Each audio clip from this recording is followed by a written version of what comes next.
Inaasang mas mapoprotektahan pa ngayon ng poultry industry ng bansa sa banta ng bird flu. Ito ay dahil inaprubahan na ng FDA ang commercial rollout ng bakuna kontra avian influenza. Kaugnay niyan, nakitaan na ng pagbaba sa presyo ng manok sa ilang pamilihan. Yan ang ulat ni Vel Custodio.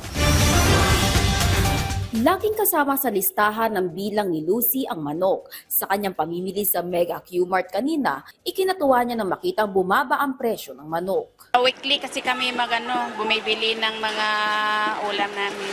Malaki na din tulong yung manok sa mga gulay kung ano ang loto. O kahit papaano may sahog din siya. 190 hanggang 220 pesos na lang ang kilo ng manok dahil sa mataas nitong supply. Noong nakaraang linggo, aabot sa 230 pesos ang presyo ng manok. Ayon sa retailer, karaniwan kung mura ang kuha nila sa supplier, mura rin nila itong maibebenta sa merkado. Mas mababa ngayon. Iba-ibang supplier yung nagsusupply sa amin. Depende yan sa kanila kung sino yung mababa. Minsan yung isang supplier, mataas ang kuha niya sa planta, mataas din yung niya sa amin. Habang wala pang paggalaw sa presyo ng itlog na nasa 8 pesos and 50 centavos hanggang 10 pesos depende sa size. Kahapon, inanunsyo ni Department of Agriculture Secretary Francisco Chu Laurel Jr. na aprobado na ng Food and Drug Administration ang commercial rollout ng kauna-unahang bakuna kontra avian influenza o bird flu sa Pilipinas. Makatutulong ang bakunang Volvac BEST-AI plus NB upang magkaroon ng matibay na depensa ang poultry sector, kagaya ng mga manok at itlog laban sa virus sa banta sa food security at public health, lalo na't inaasahang magiging in-demand na ang manok pagsapit ng Burr months.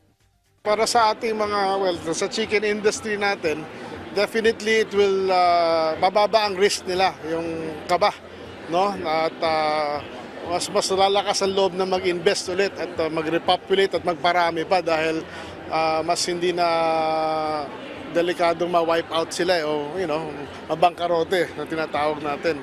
So with more production is more supply, then it should help tame down prices. But of course, kailangan din naman kumita ng ating ng industry.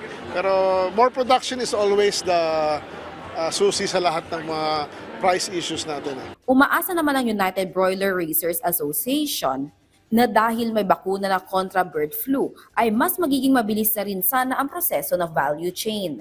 Our hope, ang baka sakali namin dahil may bakuna na, mabawasan na yung mga regulasyon sa tungkol sa paggalaw ng manok mula sa farm papunta sa palengke o sa grocery. Kasi sa maraming kaso, dinadahilan yung bird flu para dagdagan yung mga regulasyon, yung red tape. Dahil meron ng bakuna, baka sakali namin mabawasan o bitas ang mawala na yung ibang mga regulasyon na nagpapabigat sa galaw ng mga kalakal. Bahagi ito ng whole of government approach ni Pangulong Ferdinand R. Marcos Jr. upang palakasin ang agrikultura, food safety at kabuhayan ng mga Pilipino sa poultry sector.